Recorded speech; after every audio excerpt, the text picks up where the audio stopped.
Yeah, that's good. Thank you. I have two items for you tonight that I just wanted to discuss. The first one is a handout that I provided to you there that talks about just the 30,000-foot view of textbook selection. So when you look at our board policy really just says that textbook selection process is the duty of the board, that it comes to the board through the superintendent, and that staff will be involved on a regular basis to look at materials. It doesn't tell you how that happens.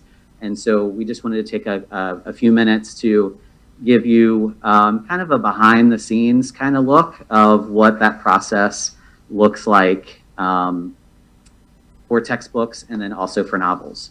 So the first one is textbook recommendations. And so I would love to tell you that the textbook recommendation process is on like a very even, beautiful cycle. But the fact is it really isn't, because sometimes we get materials that we can use for many, many years, and sometimes things outlive their usefulness. Sometimes we have to prioritize funding that we have to spend on resources. So we do really make a consistent effort to, for example, look at our core courses that have digital resources and textbook resources that have kind of a lifetime, typically of 6 years. So just as a guideline, we're looking at resources every 5 to 6 years for our courses, just as a guide. So the first item that I have there is establishing a review committee of teachers and administrators. So whenever we're doing a selection process, it always does involve staff in the building, grade level, and content where the resource is going to be served.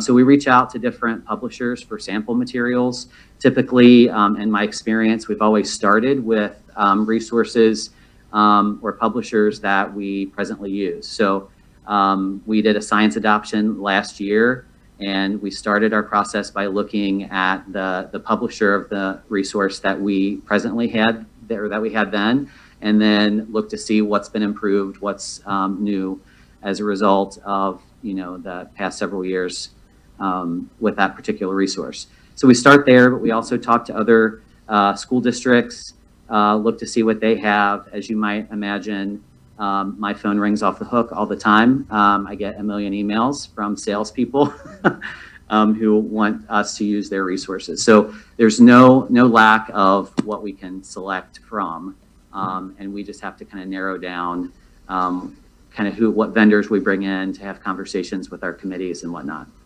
From there, we have a materials review that we discuss using administrative guidelines through the board policy, and we're really looking at the reliability of the publisher. We're looking at content alignment of the standards with that particular resource. We look at the instructional aids and the digital materials. Actually, every resource now has a digital platform that comes along with it. So we look at usability of that. Does it integrate well with Google Classroom? Those kinds of things, how we roster the students into the programs, and the ease of that. We also, the digital resources very often as well come with the physical textbook. And with that physical textbook, we look at its ease of use, is the readability at the appropriate level for the grade level where it's going to be used, et cetera.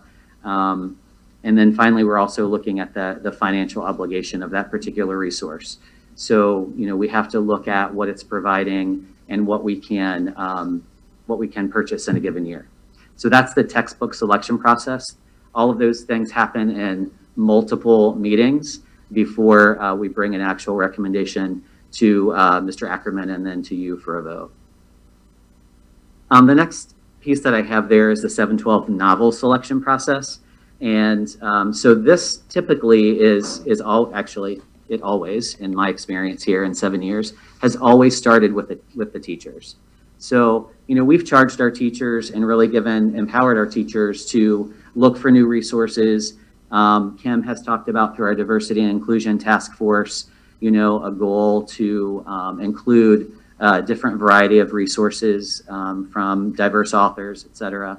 And so as we look at novels, we have a process that we go through before we bring them to you to vote and our students to read. And so that really begins with our teachers at thinking about a resource that they want to bring to their class, and then they always contact me. So they'll contact me, and that kind of begins the process. We have a committee structure that we use. The teacher will put together a resource that says, here's what this novel is about. This is the author, of course, the title. Here's the connection to the educational objectives, so why they want to use it for the class, and then a relevant explanation for students. Sometimes it's about the content of a book. Sometimes it's about the way a book is written. So teachers can use a novel as a structure of how students can write something themselves. So it depends on the need, but that's some of the things that we discuss. And that committee, we always review and read the resource. So we have teachers that are involved in that process. The teacher who wants to read it or wants the resource to be approved is always involved in that process. But we read the textbook. We include English teachers, administrator. I've been involved in that process myself. We get at least one content teacher, so science teacher, social studies teacher outside of ELA, could be Spanish, art, any other content to provide some feedback. And then we also always have 2 to 3 parents that also read the resource as well. And we provide the resource. So we'll buy a few copies of the book and provide those for the people to read. And then we have an evaluation of that resource. And so that it just, again, looks similar to a textbook. Is it appropriate? We'll look at the readability. We'll look at how the author handles the topic, and just have conversation about that and come to consensus, and then make a recommendation for it to be used with our students in the classroom. So just wanted to share that process with you. Again, it takes quite a bit of time for this to happen. So do you have any questions?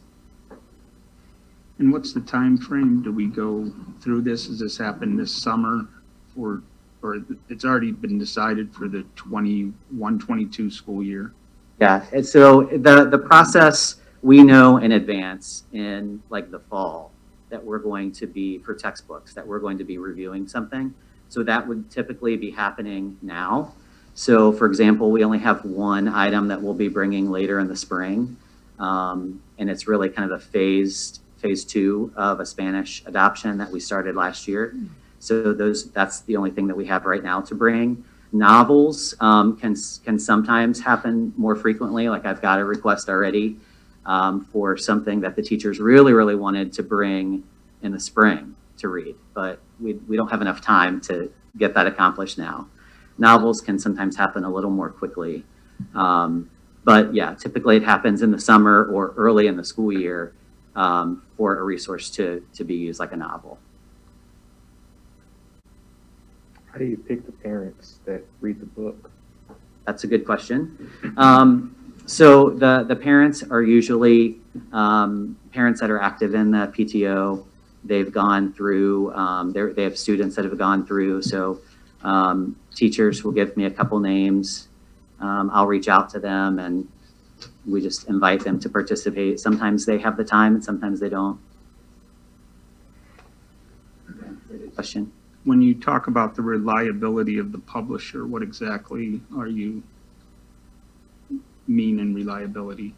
So is it a publisher that has produced materials in the past that meet our standards, that we've That's used? a broad stroke too. So what meets that? Well, I'd be talking about the Ohio state standards that are in place, that everything that we do kind of ties around with the Ohio Department of Education. Am I right with that kind of thinking? Right. Yeah, and that's on the textbook side of things, not necessarily the novel part of things. So when you look at the textbooks, how reliable is that company and the efficacy of what it is that they're putting into their textbooks, the factual base and knowledge of what they're putting into their textbooks. And then content alignment. Yes, again, standards-based. So when we look at the content for a particular grade level in science, for example, does that fifth grade science material line up with the progression of our fifth grade standards in terms of content? And that's what the state tells you it has to be. Yes, So if we're talking US history or world history, the state has determined that, not us. the state determines the particular standards. So a resource really isn't your curriculum. So we don't adopt a resource that you necessarily are using cover to cover. I think to answer your question, Dan, yeah, the state dictates the standards that we teach in the classroom. I'm struggling around the reliability of the publisher and where the publisher stands on their views as a publishing company. Sometimes they might print something that is false, And that's not a good thing. and that's not a good thing. No. So that's part of that reliability piece, is that, the teachers really have to delve into the text to make sure, and if they have any questions, to find some resources to substantiate what the So company's these put pieces in. of the textbook, who determines what pieces are relevant and what aren't? If we're gonna pick a textbook and then we're gonna divide it up, who gets to divide that up? Is it us? Is it you? Is it the staff? We can say, well, we're gonna pick and choose out of this textbook. Yeah, we don't have textbooks that we just tell teachers to teach from cover to cover. It's a resource to use to teach a specific standard within that classroom. So if they don't want to use the whole textbook and they want to use other outside resources or articles or something to create a conversation around a standard, I think though the most important part is that we're not trying to tell the kids how they should think. We're giving them a resource, giving them an area to debate, and then they can make up their own mind of what they want to think about it. Yeah, I mean, But as long as that's balanced.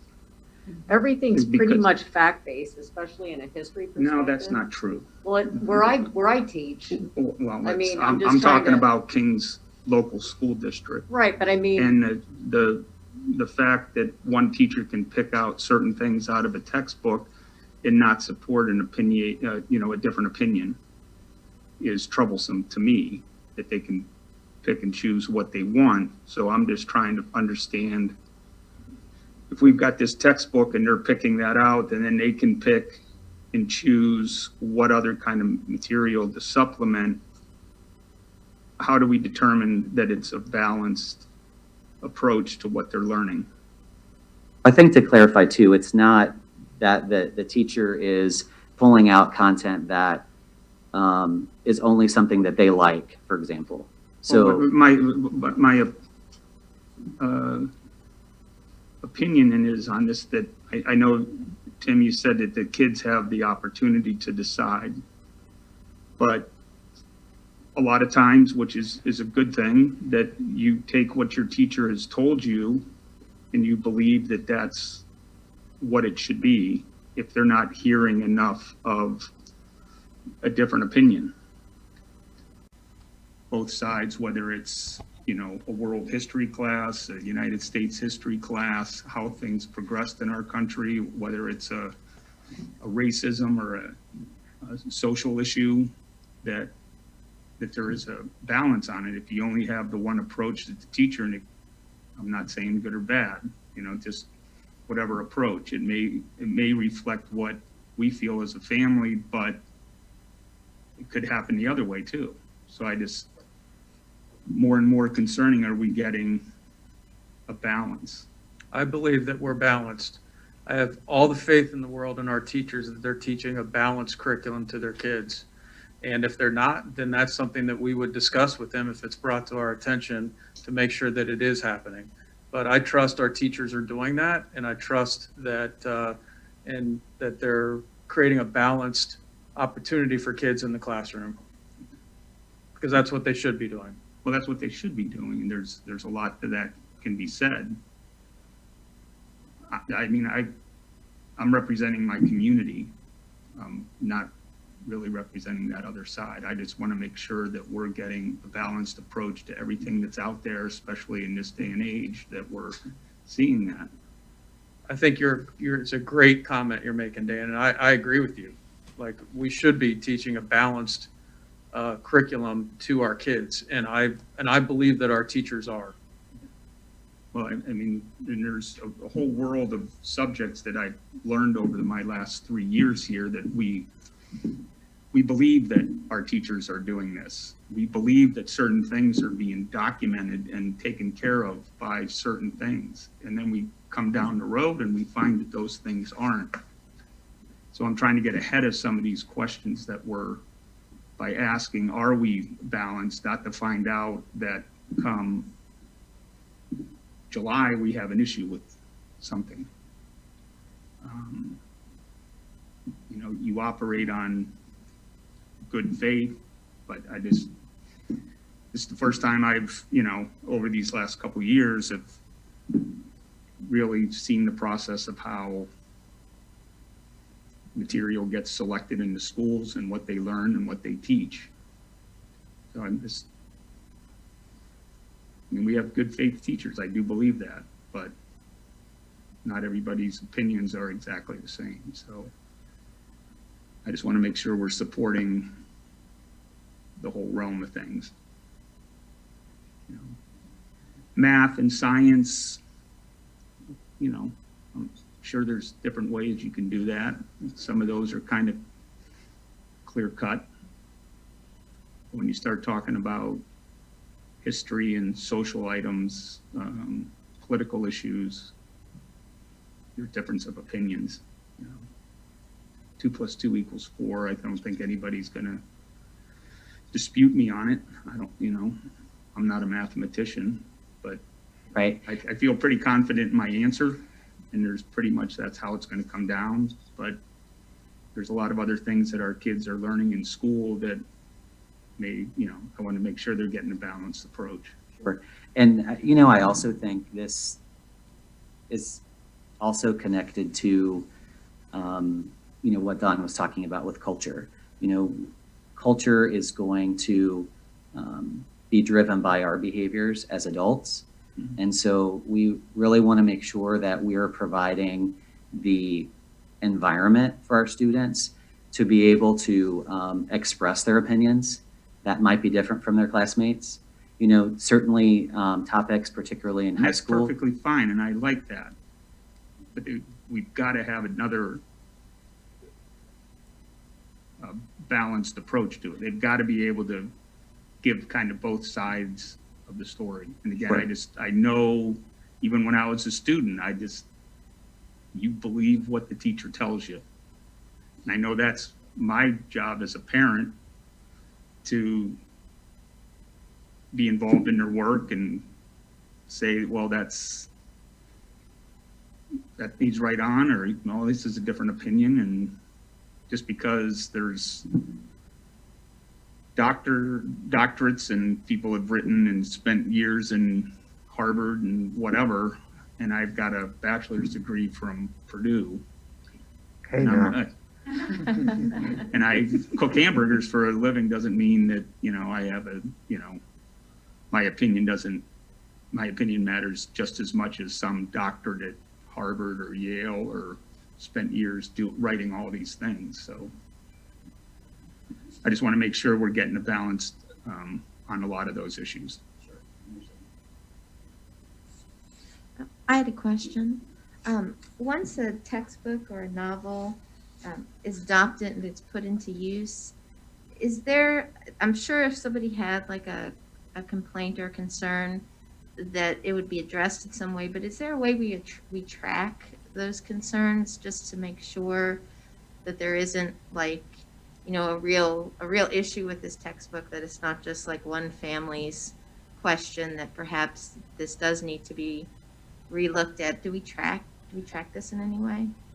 No, I mean, to answer your question plainly, there is not like a specific tracking system for any type of concerns. There isn't like, a real issue with this textbook, that it's not just like one family's question, that perhaps this does need to be relooked at. Do we track this in any way? No, I mean, to answer your question plainly, there is not like a specific tracking system for any type of concerns or complaints that come in around texts. I haven't really experienced that. Okay. For So the, I for the think if, novels, like for the novels, there haven't been a lot of issues that have come in regarding, like, because I know novels are a little bit built differently than a text. they're a little more contemporary sometimes, yeah. No, not really. I mean, not anything that's escalated to me here at central office. If there have been any questions around a concern with a text, it must be handled by the teacher at the building level, because I've not had that happen.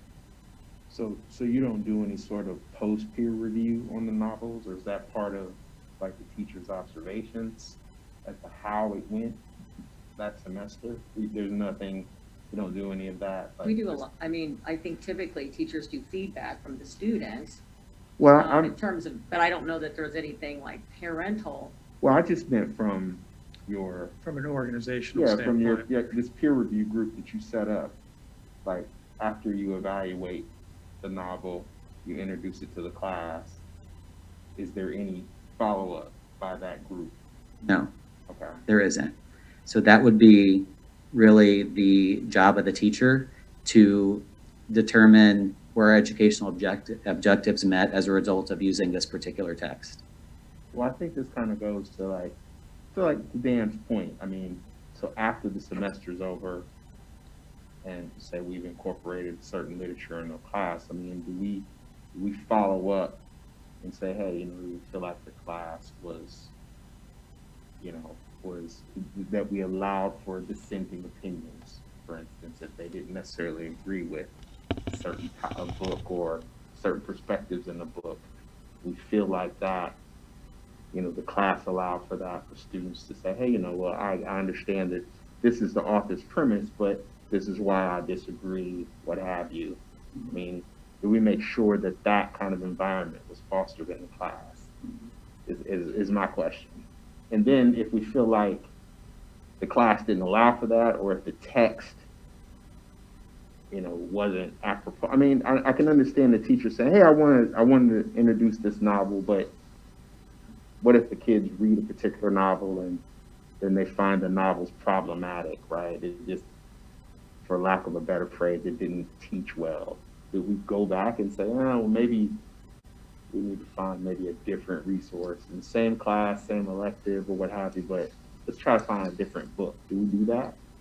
We would do that if that came up, yes, That's sir. never happened? Not in my experience here. I can't say that it hasn't happened ever. But I mean, I will tell you this too. So when we look at our resource list, like for English 9, for example, there may be, and I don't have the list in front of me, so I'm just talking, off the top of my head. We might have 6 novels that are approved for that class, for English 9, for example.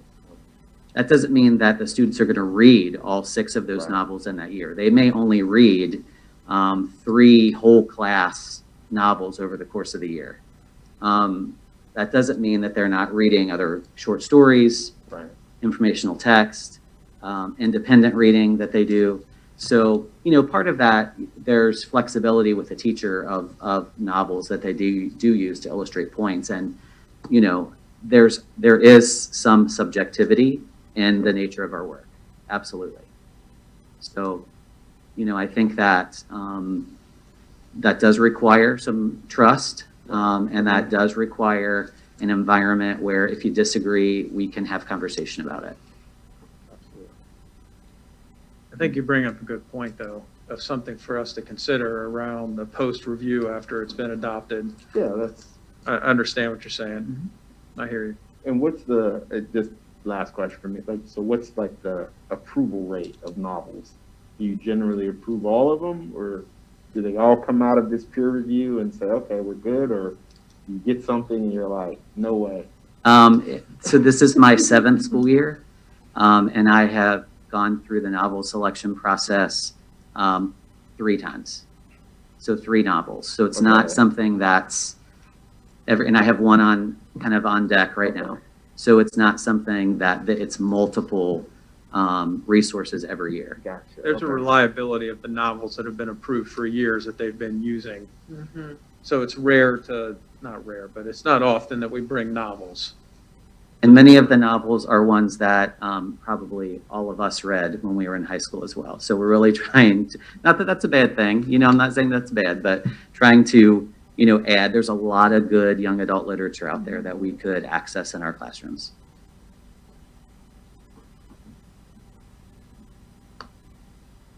Good questions. Anything else?